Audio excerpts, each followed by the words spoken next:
In a classroom discussion, एक कक्षा में चर्चा हो रही है ऑन क्रिकेट, क्रिकेट पे चर्चा हो रही है। A teacher is giving more chances to boys than girls. एक टीचर है जो लड़कों को ज्यादा चांस दे रहे हैं खेलने का क्रिकेट लड़कियों के मुकाबले, क्योंकि या चर्चा भी हो रही है, खेलने की तो बात बाद में आएगी, चर्चा हो रही है कि तुम बताओ क्रिकेट के बारे में। अच्छा, वर्ल्ड कप का मैच हुआ था तो लड़कियां और लड़के दोनों हैं, और आपने क्या किया कि एक टीचर हैं आप मान लीजिए, तो आप लड़कों को ज्यादा खड़ा कर रहे हैं, वो ज्यादा अच्छे जवाब दे रहे हो ऐसा भी हो सकता है, क्योंकि अभी तो कल्चरली ऐसी चल रही हैं चीजें, वो स्टीरियोटाइप खत्म थोड़ी हो गया है। तो और टीचर फिर प्रभावित है कि नहीं लड़कों को खड़ा करो, इन्हीं को पता है क्रिकेट के बारे में, अगर ऐसा हो रहा है तब भी। तो एक टीचर जो है ज्यादा चांसेस दे रहे हैं चर्चा में अपनी बात कहने का लड़कों को क्रिकेट के मुद्दे पे, बजाय कि लड़कियों के, उनको कम चांसेस मिल रहे हैं। अगर 3 बार लड़कों को खड़ा किया गया है तो शायद लड़की को 1 ही बार खड़ा किया गया होगा क्लास में से किसी एक गर्ल को। ये क्या है? ये स्टीरियोटाइप है, आपको बराबर चांसेस देने हैं। अगर आप किसी भी एक तरफ झुकेंगे, मुद्दा कोई भी हो, तो गड़बड़ होगी। तो ये क्या है? कॉम्बैट कर रहे हैं आप स्टीरियोटाइप को। स्टीरियोटाइप क्या है? जो चीजें चली आ रही हैं वो गलत हैं, सही हैं, लड़के कमजोर होते हैं, सॉरी लड़कियां कमजोर होती हैं, लड़के बहुत ताकतवर होते हैं, या फिर लड़के रोते नहीं है, ये सब क्या है? स्टीरियोटाइप्स हैं, बस ठप्पा लग गया एक तरह से। तो आप कॉम्बैट कर रहे हैं, नहीं लड़ कहां रहे हैं आप इस रूढ़िवादिता से। लड़ना चाहिए एज अ टीचर आपको, बट नहीं। पार्टिसिपेटिंग जेंडर बायसनेस, यानी सॉरी प्रैक्टिसिंग, आप प्रैक्टिस कर रहे हैं जो लैंगिक पूर्वाग्रह हैं या एक तरफ झुके हुए हैं। बायसनेस में स्टीरियोटाइप आ जाता है कई बार, क्योंकि आप दोनों में से किसी एक तरफ झुके हुए हैं, तो आप बायस्ड हैं लड़कों के प्रति कि उनको ज्यादा मौके दे रहे हैं, तो आप तो स्टीरियोटाइप को प्रैक्टिस कर रहे हैं, बात सही है।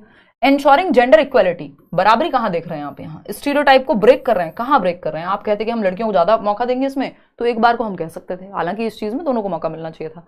तो प्रैक्टिसिंग जेंडर बायसनेस, आप लैंगिक पूर्वाग्रहों को देखो, यहाँ पे स्टीरियोटाइप और बायसनेस एक साथ नहीं दिखेगा आपको, तो आप तो बायसनेस को, अगर यहाँ स्टीरियोटाइप होता तो वो भी सही हो जाता, दोनों एक साथ नहीं देगा, क्योंकि बेकार में आपसे पंगे थोड़ी, दुश्मनी थोड़ी एग्जामिनर की आपसे। क्वेश्चन नंबर 11 देखिए, कि पूजा आई है पेपर देने, इन्हीं को फेल करना है, ऐसा थोड़ी होगा, तो ज्यादा टेंशन नहीं लेनी है। कई बार हम पेपर से पहले इतना स्ट्रेस ले लेते हैं, हाय रे पेपर में ये नहीं मैम, ये ऑप्शन नहीं, ऐसे नहीं हो गया, ऐसे हो गया, तो भाई जबरदस्ती थोड़ी कर लेगा, जैसे हो सकता है तो मैं बताऊंगी साथ में, ठीक है ना। स्टीरियोटाइप से बचना है आपको as a teacher, gender sensitivity की तरफ लेके जाना है, ब्रेक करना है स्टीरियोटाइप को। क्वेश्चन नंबर 11 देखिएगा, before starting to teach a new topic. और स्टीरियोटाइप बहुत प्रकार का हो सकता है, किसी जाति धर्म के आधार पर भी आप स्टीरियोटाइप करके रह सकते हैं, इस फलानी जाति के लोग ऐसे होते हैं तो टीचर होकर आप ऐसी टिप्पणी दे रहे हैं, या फिर आप लड़कियों के इसमें वो जेंडर स्टीरियोटाइप हो सकता है, सोशल स्टीरियोटाइप हो सकता है, किसी भी तरह का कोई भी स्टीरियोटाइप हो सकता है। स्टीरियोटाइप वो चीजें, एक तरह की कुरीतियां कहेंगे हम, जो चली आ रही हैं, बस चाहे वो सही है नहीं है, उसमें लॉजिक है नहीं है, ठीक। चलिए क्वेश्चन नंबर 11 देखिएगा, before starting to teach a new topic, किसी नए विषय को पढ़ाना शुरू करने से पहले it is important for a teacher to know, एक शिक्षक के लिए यह जानना जरूरी है। क्या जानना जरूरी है? जब आप नया टॉपिक पढ़ाने जा रहे हैं, कोई भी टॉपिक, मान लीजिए नाउन है, पहली बार पढ़ा रहे हैं आप क्लास में, किसी ने आज से पहले नाउन नहीं पढ़ा, या इस मतलब आपके सिलेबस में नहीं आया, संज्ञा पढ़ा रहे हैं आप पहली बार, क्या जरूरी होगा? वॉट चिल्ड्रन ऑलरेडी नो, जो वो पहले से जानते हैं, जो उनका पूर्व ज्ञान है, कुछ तो पता होगा उनको, हाँ भाई जरूरी है। ओल्ड नॉलेज से आपको न्यू नॉलेज को कनेक्ट करना है, पूर्व ज्ञान से नए ज्ञान को। कॉमनली हेल्ड मिसकॉन्सेप्शंस, कई बार आमतौर पर गलतफहमियां होती हैं बच्चों के दिमाग में, किसी टॉपिक को लेकर कहीं सुन लिया कुछ, तो उसके बारे में भी आपको पता होना चाहिए। Pre requested to learn the topic, कुछ पूर्व शर्तें होंगी कि इतना तो पता हो आपको, तब जाकर के आप पहले ये कॉन्सेप्ट क्लियर हो 6th क्लास का, तब 7th में पढ़ा पाएंगे। हाँ, आपको ये भी बताओ कि क्या शर्तें हैं, क्या जरूरी है, जो बच्चों को पहले से पता होना चाहिए। Preferred learning styles of students, learning styles होती है, कुछ बच्चे अकेले सीखना पसंद करते हैं, कुछ ग्रुप में, कुछ बच्चे देख के अच्छा सीखते हैं, कुछ बच्चे सुन करके अच्छा सीखते हैं। 3 प्रकार की लर्निंग स्टाइल जनरली हम देखते हैं कि बच्चे विजुअली, यानी उनको पिक्चर दिखा दो आप, यानी फोटो या कोई भी वीडियो, तो जल्दी सीख जाएंगे। 65% लोग या लर्नर्स जो हैं वो विजुअली ही जल्दी सीखते हैं, ठीक। फिर ऑडिटरी होते हैं जो सुन करके सीखते हैं, तो 30% के करीब लोग सुन करके सीखते हैं, ठीक। फिर आ जाते हैं आपके काइनेस्थेटिक लर्नर्स, ये होते हैं कुछ, ये 35% के करीब होगा, और ये फिर बाकी बचे हुए आपके लोग। तो यहाँ पे अगर हम देखें तो हर बच्चे को आपको केटर करना है, आपको चीजें दिखानी भी हैं, सुनानी भी हैं, 70 तरीके हैं, ठीक। तो लर्निंग स्टाइल्स बच्चों के केटर करना, किसी को जल्दी समझ आएगा, किसी को देर में, तो ये चारों ही बातें यहाँ सही हो जाएंगी। एक बहुत अच्छा क्वेश्चन पूछा हुआ है किसी ने सुपर चैट में, खुशबू कुमारी सिन्हा ने, childhood is experienced differently by children across curriculum, children's development is universal, please explain ma'am, to confuse in the previous year question. देखिएगा बहुत सारी किताबों में भी आंसर्स गलत होते हैं कई बार।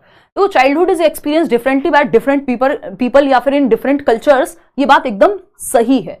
तो चाइल्डहुड यूनिवर्सल नहीं हो गया इस केस में, इस केस में स्टेजेस ऑफ चाइल्डहुड यूनिवर्सल हैं, कि पहले बच्चा जो है जन्म से 2 वर्ष में आएगा तो वो इन्फेंसी में होगा, फिर अर्ली चाइल्डहुड, फिर लेटर चाइल्डहुड, फिर एडोलेसेंस। ये स्टेजेस हैं। स्टेजेस सार्वभौमिक है, दुनिया के हर एक देश में सेम होंगी, हर एक कल्चर में सेम होंगी अगर स्टेजेस किसी ने दी हैं।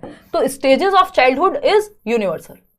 स्टेजेस ऑफ चाइल्डहुड ध्यान से समझना। और दूसरा क्वेश्चन भी आई थिंक आपने इसी में डाल दिया है, हाँ यही पूछ रहे हो मतलब आप कि यूनिवर्सल है कि नहीं है डेवलपमेंट। समझते हैं इसको, 1 मिनट रुकना, अभी समझा देती हूँ क्लियरली। स्टेजेस ऑफ चाइल्डहुड, देखो कॉन्सेप्ट ऑफ चाइल्डहुड यूनिवर्सल है ये कहना गलत हो जाएगा। स्टेजेस ऑफ चाइल्डहुड यूनिवर्सल है, यानी दुनिया का हर बच्चा, चाहे वो कजाकिस्तान का बच्चा हो, श्रीलंका का बच्चा हो, वेस्ट इंडीज का बच्चा हो, साउथ अफ्रीका का बच्चा हो, मैच देखा है मैंने वर्ल्ड कप का, तो यही सब बातें आ रही मेरे दिमाग में, है ना, चाहे वो इंडिया का बच्चा हो, अमेरिका का बच्चा हो, स्टेज जो है सेम रहेगी। 12 से 18 वर्ष का बच्चा एडोलेसेंस में है तो एडोलेसेंस में है, किशोरावस्था में है। 2 से 12 वर्ष में अगर बच्चा चाइल्डहुड में है, अर्ली और लेटर दोनों को मिला दे तो वो सबके लिए सेम है दुनिया में, इसलिए यूनिवर्सल हो गया स्टेजेस ऑफ चाइल्डहुड जो है। लेकिन कॉन्सेप्ट ऑफ चाइल्डहुड यानी जो संप्रत्यय है, concept of childhood, concept of childhood संप्रत्यय, ये डिफरेंट हो जाएगा डिफरेंट कल्चर्स के हिसाब से। अलग अलग कल्चर में बचपन की जो बचपन का जो संप्रत्यय है वो अलग है। कैसे?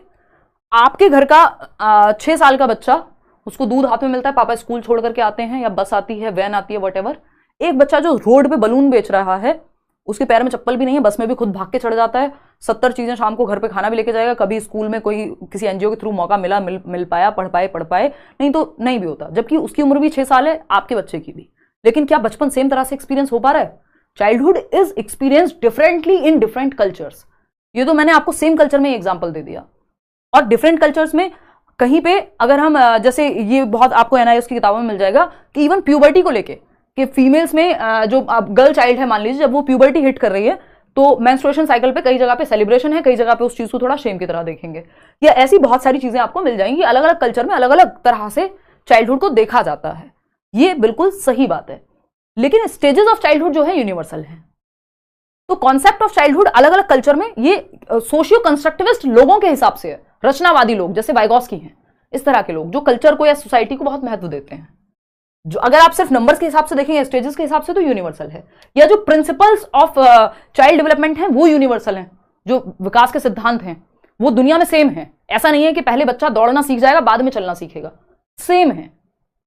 तो ये डिफरेंस है। तो अगर आपसे पूछे कि डिफरेंटली अलग अलग कल्चर में बच्चा अलग अलग एक्सपीरियंस करता है चाइल्डहुड को, समकालीन विचारकों के अनुसार यानी कॉन्टेम्परेरी थियरिस्ट के अनुसार, तो बिल्कुल ऐसा है। लेकिन स्टेजेस यूनिवर्सल हैं। प्रिंसिपल्स ऑफ डेवलपमेंट, विकास के सिद्धांत सार्वभौमिक हैं।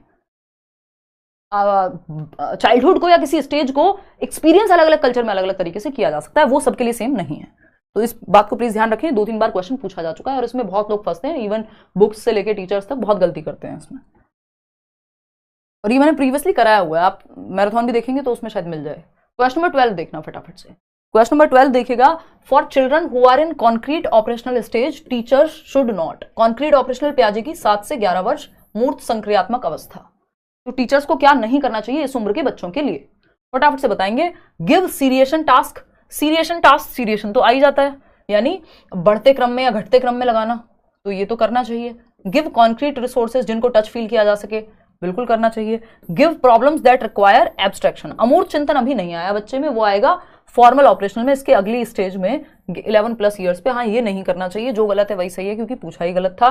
क्लासिफिकेशन की आपको अपॉर्चुनिटी देनी, क्योंकि ये चीज इसमें आ जाती है। ठीक, तो थर्ड ऑप्शन यहाँ पे सही हो जाएगा, क्योंकि यही गलत है, ये नेक्स्ट स्टेज में आएगा, इसमें नहीं। क्वेश्चन नंबर 13 देखना एक बार और बताना फटाफट से कि क्या सही है। थोड़ा सा स्पीड पकड़ेंगे, हम बहुत स्लो चल रहे हैं।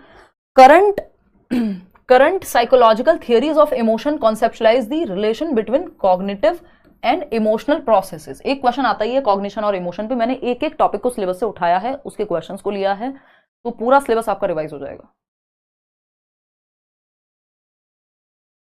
आकाश, एक बार आप मेल कर दीजिएगा।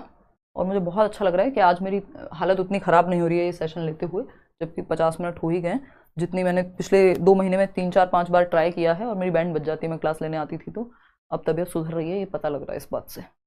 बट आपका एग्ज़ाम इस बार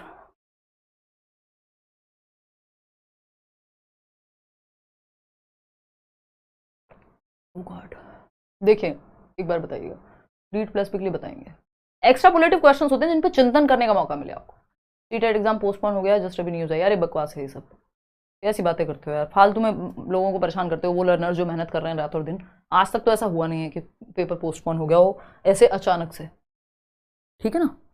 एक बार शायद हुआ है, वो भी वैसे कि ऑनलाइन या कुछ तो था, ऑनलाइन से ऑफलाइन हुआ था, ऐसा कुछ हुआ था।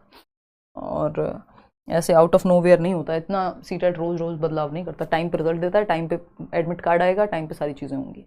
देखना एक बार current psychological theories of emotion, देखना कॉग्निशन और इमोशन का क्या रिश्ता है ये